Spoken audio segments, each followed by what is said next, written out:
ಅಭಿನಯ ಸರಸ್ವತಿ ಇನ್ನಿಲ್ಲ. ಇವತ್ತು ಬೆಳಗಿನ ಜಾವ ಅವರಿಗೆ ಸಾವು ಸಂಭವಿಸಿತು. ಯಾಕೆ ಹೀಗಾಯಿತು ಏನು ಅನ್ನುವಂಥದ್ದು ಸಹಜವಾಗಿ ಹೇಳ್ತಾರೆ, ವಯಸ್ಸಾಗಿತ್ತು ಅಂತೇಳಿ ಕೂತಲ್ಲೇ ಅವರು ಬಿದ್ದೋಗ್ಬಿಡ್ತಾರೆ. ಕಳಚಿತು ಚಂದನವನದ ಮತ್ತೊಂದು ಕೊಂಡಿ. ಅಭಿನಯ ಸರಸ್ವತಿ ಬಿ ಸರೋಜಾ ದೇವಿ ವಿಧಿವಶರಾಗಿರೋದು. ಹಿರಿಯ ನಟಿಯ ನಿಧನಕ್ಕೆ ಚಿತ್ರರಂಗ ಕಂಬನಿ ಮುಡಿದಿದೆ. ಬಹಳ ನೆನಪು ಮಾಡ್ಕೊಳ್ಬೇಕು ನಾವು ಅವ್ರನ್ನ. ಸರೋಜಾ ದೇವಿ ಜೊತೆಗಿನ ಒಡನಾಟವನ್ನು ನೆನೆದು ಸಿನಿಮಂದಿ ಭಾವುಕರಾಗಿದ್ದಾರೆ. ಯಾವ ರೀತಿ ಭಾವುಕರಾಗಿದ್ದಾರೆ, ಹೇಗೆ ನೆನಪು ಮಾಡ್ಕೊಂಡಿದ್ದಾರೆ ಎಲ್ಲವನ್ನ ಹೇಳ್ತೀವಿ. ಜೊತೆಗೆ ಅಂತ್ಯಕ್ರಿಯೆ ಕೂಡ ಯಾವಾಗ ನಡೆಯುತ್ತೆ, ಎಲ್ಲಿ ನಡೆಯುತ್ತೆ ಅನ್ನುವಂಥದ್ದನ್ನು ಕೂಡ ನಿಮಗೆ ಮಾಹಿತಿಯನ್ನು ಕೊಡ್ತೀವಿ.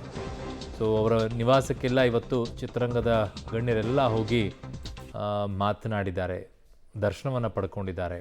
ಅವ್ರನ್ನ ನೆನಪು ಮಾಡಿಕೊಂಡು ಅವ್ರು ಆಡಿರುವಂಥ ಮಾತುಗಳು ಅನೇಕ ರೀತಿಯಾದಂಥ ನೆನಪುಗಳನ್ನು ಮರುಕಳಿಸುತ್ತವೆ.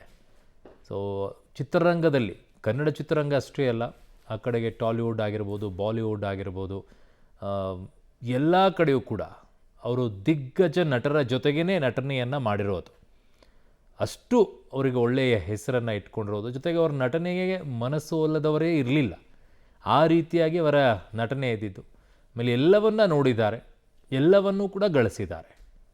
ಪ್ರೀತಿಯಂತೂ ಅತಿ ಹೆಚ್ಚಾಗಿ ಗಳಿಸಿರೋದು. ಪ್ರತಿಯೊಬ್ಬರು ಅವರು ಆಡುವಂಥ, ಅವರ ಒಡನಾಟಿಗಳು ಆಡುವಂಥ ಮಾತುಗಳನ್ನು ಕೇಳಿಸ್ಕೊಳ್ತಾ ಇದ್ದರೆ ಗೊತ್ತಾಗುತ್ತೆ ಅವರು ಎಷ್ಟು ಯಾವ ರೀತಿಯಾದಂತಹ ಬಾಂಧವ್ಯವನ್ನು, ಒಡನಾಟವನ್ನು ಅವರ ಜೊತೆಗೆ ಇದ್ದಂಥವರ ಜೊತೆಗೆ ಇಟ್ಕೊಳ್ತಾ ಇದ್ರು ಅಂತ ಹೇಳಿ.